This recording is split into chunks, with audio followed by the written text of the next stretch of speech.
চাকরি স্থায়ীকরণ এবং হাইকোর্টের নির্দেশ দ্রুত কার্যকরের দাবিতে সোমবার থেকে আমরণ অনশনে বসেছেন এনআইটি ওয়ার্কার্স ইউনিয়নের ৫৪ জন মাস্টার রোল কর্মী। আন্দোলনকারীদের অভিযোগ, প্রায় ৩৫ বছর ধরে প্রতিষ্ঠানে কাজ করেও তারা স্থায়ী কর্মীর মর্যাদা ও সুযোগ সুবিধা থেকে বঞ্চিত। চাকরি স্থায়ীকরণের বিষয়ে আদালতের নির্দেশ থাকা সত্ত্বেও তা কার্যকর করতে কর্তৃপক্ষ গড়িমসি করছে বলে অভিযোগ তাদের। বারবার আশ্বাস মিললেও সমস্যার সমাধান না হওয়ায় এবার কঠোর আন্দোলনের পথে নেমেছেন কর্মীরা। তাদের দাবি, চাকরি স্থায়ীকরণ ও আদালতের নির্দেশ কার্যকর না হওয়া পর্যন্ত আমরণ অনশন চলবে। আসাম প্রাইম নেটওয়ার্কের প্রতিবেদন। এনআইটি মাস্টার রোল ওয়ার্কার্স ইউনিয়নের পক্ষ থেকে আজকে অনশন ধর্মঘট আমরা গত 10 তারিখ থেকে করি। আমাদের কিছু দাবি আছে। 93 থেকে আমাদের এখানে এমপ্লয়িরা কাজ করে, রেগুলার কাজ করে। 122 জন ছিল। 122 জনের মধ্যে 20 জনকে রেগুলার করা হয়েছিল তখনকার সময় আরএসি ছিল। তারপরে আমাদের বাকি যারা ছিল, প্যানেল লিস্টে যারা বাকি, তাদেরকে বলা হয়েছিল ক্রমান্বয়ে কিছুদিন পরে আপনাদেরকে রেগুলার করা হবে। এই প্রতিশ্রুতি শুনে এমপ্লয়িরা কাজ করে যাচ্ছে, আজ পর্যন্ত কাজ করে যাচ্ছে 93 থেকে।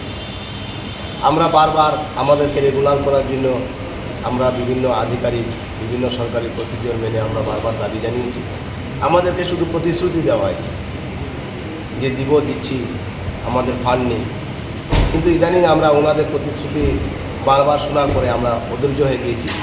আমরা 2024 ইংরেজিতে আমরা মহামান্য হাইকোর্টের দ্বারস্থ হয়েছি। মহামান্য হাইকোর্ট দীর্ঘদিন প্রসিডিওর করে কেন্দ্র এবং রাজ্য সরকারের বিভিন্ন পিটিশনের উপর ভিত্তি করে আমাদের এবার একটা জাজমেন্ট দিয়েছেন 2024-এ, যেখানে স্ট্রিক্টলি বলা হয়েছে যে শিলচর মাস্টার রোল ওয়ার্কারদের রেগুলার করা হোক এবং যে সমস্ত ফেসিলিটি পার্মানেন্ট এমপ্লয়িরা পায় সমস্ত ফেসিলিটি এই এনআইটি মাস্টার রোল ওয়ার্কারকে দেওয়া হোক। কিন্তু বর্তমানে আমাদের ডাইরেক্টর সেই কথা পালন করছেন না, তাই আমরা অনশন ধর্মঘটে নামতে বাধ্য হয়েছি। কারণ আপনারা বিবেচনা করুন, 93 থেকে কাজ করার পরে আজ পর্যন্ত আমাদের যখন রেগুলার হয় না, এবং 93 থেকে আজ পর্যন্ত অনেকেই এখান থেকে রিটায়ারমেন্ট করেছেন, কিছুই পাইনি।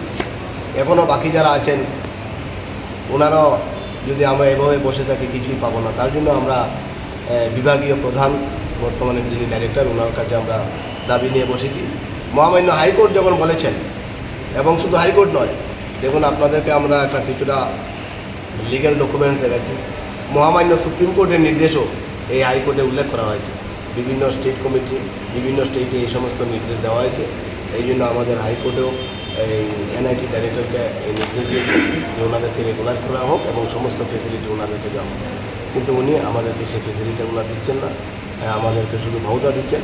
আমরা ভাউতা আমরা বসে থাকবো না, আমরা এখান থেকে রেগুলার হয়েই এখান থেকে যে কাল থেকে আপনারা অনশন করছেন, এখন পর্যন্ত কেউ আপনাদের সঙ্গে আলোচনা এসেছে?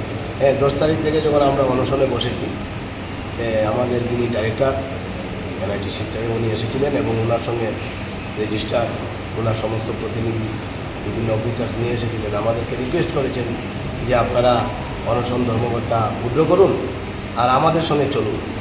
আমাদের এই এনআইটি মাস্টার রোল ওয়ার্কার ইউনিয়নের পক্ষ থেকে 5 জন প্রতিনিধি এবং আমরা দিল্লিতে গিয়ে যে সমস্ত রিলেটেড অফিসার আছে ওনাদের সঙ্গে আলোচনা করে আপনাদেরকে জিনিসটা কীভাবে সমাধান করা যায় তার জন্য আমরা চেষ্টা করি। আমরা ওনার সেই আবেদনের প্রস্তাব আমরা খারিজ করেছি। কারণ যখন হাইকোর্টে কেস চলছিল 2024 থেকে 2024 2 বছর আমরা কেস লড়েছি। নিশ্চয়ই ইউনিয়ন অফ ইন্ডিয়া এবং এনআইটি ডাইরেক্টর অথরিটির যারা অ্যাডভোকেট তারা এখানে ছিলেন, কন্ট্রোভার্সি হয়েছে। রায় যখন বেরিয়েছে, যা বলার ছিল তো মহামান্য হাইকোর্টই বলার ছিল। এখন আমরা এখানে আলোচনা করে কী করব?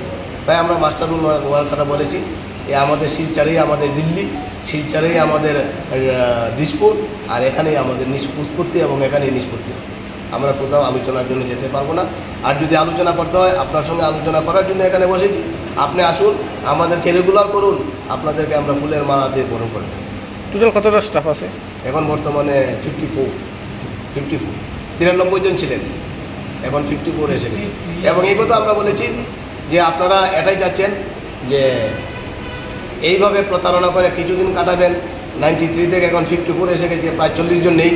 আর 1-2 বছরের মধ্যে আরও 40 জন 50 জন থাকবে না, আপনাদের সমস্যাটা নিষ্পত্তি হয়ে যাবে। এটা আমরা আর হতে দেবো না। এবং আরেকটা আমরা অভিযোগ করেছি গত 1 সপ্তাহ আগে কিছু অ্যাপয়েন্টমেন্ট হয়েছে। এই অ্যাপয়েন্টমেন্টের উপরে আমাদের হাইকোর্টের ব্যান্ড লাগানো আছে। এই ব্যান্ড লাগানো সত্ত্বেও ওনারা অ্যাডভার্টাইজমেন্ট করেছেন এবং অ্যাপয়েন্টমেন্ট দিয়েছেন, এবং কোর্টে ওনারা স্বীকার করেছেন যে যে সমস্ত আমরা অ্যাডভার্টাইজমেন্ট করছি এই সমস্ত পোস্টগুলো খালি আছে, এখানে মাস্টার ও ওয়ার্কারদের কোনো ক্ষতি হবে না, তাই এই পোস্টগুলো আলাদা আছে, কাজে আমরা দেব। কিন্তু এই অ্যাডভার্টাইজমেন্টের কপিতে বলা হয়েছিল যে ক্রাইটেরিয়া দেওয়া আছে এসসি ওবিসি, কিন্তু অ্যাডভার্টাইজমেন্ট করার পরেও ওনার যে অ্যাডভার্টাইজমেন্ট কপিও ওনারা পালন করেননি।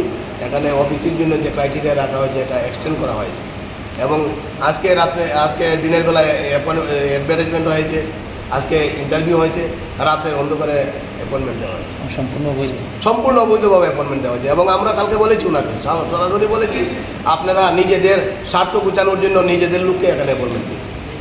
আচ্ছা, আমরা এই কথাগুলো আমরা হাইকোর্টে তুলে ধরেছি। আরও একটা কথা যে হাইকোর্ট যেহেতু নির্দেশ দিয়েছে স্থায়ীকরণ করার জন্য, তাহলে এনআইটি কর্তৃপক্ষ কেন করছে না? এর পিছনে কি কারণ থাকতে পারে, বা তাদের কি কারণ যে আপনাদের এইরকম চাকরি স্থায়ীকরণ করছেন? এটার কারণেই হলো হয়, মনে করুন আর 2-3 বছর পরে সমস্ত ওই এমপ্লয়ির রিটায়ারমেন্ট হয়ে যায়। 2-3 বছর পরে এইবার যে রাতের অন্ধকারে ওনারা অ্যাপয়েন্টমেন্ট দিয়েছে, এইগুলা স্টাফ যদি চলে যায়, পোস্টগুলো তো এখানে ভ্যাকেন্ট হবে না, পোস্টগুলো তো থেকে যাবে, এখানে আবার অ্যাডভার্টাইজমেন্ট হবে, আবার ছুটি ছাড়ে এখানে এমপ্লয়মেন্ট জেনারেশন করা হবে।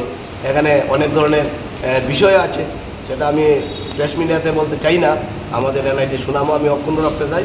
কিন্তু আমরা এখানে হাইকোর্টে মহামান্য হাইকোর্টে বলেছি, এবার যে অ্যাপয়েন্টমেন্টগুলো হয়েছে বিগত দিনে যেগুলো হয়েছে অবৈধভাবে হয়েছে, নিজেদের স্বার্থ সিদ্ধি করার জন্য লোকদেরকে খুশি করার জন্য এখানে অ্যাপয়েন্টমেন্ট দেওয়া হয়।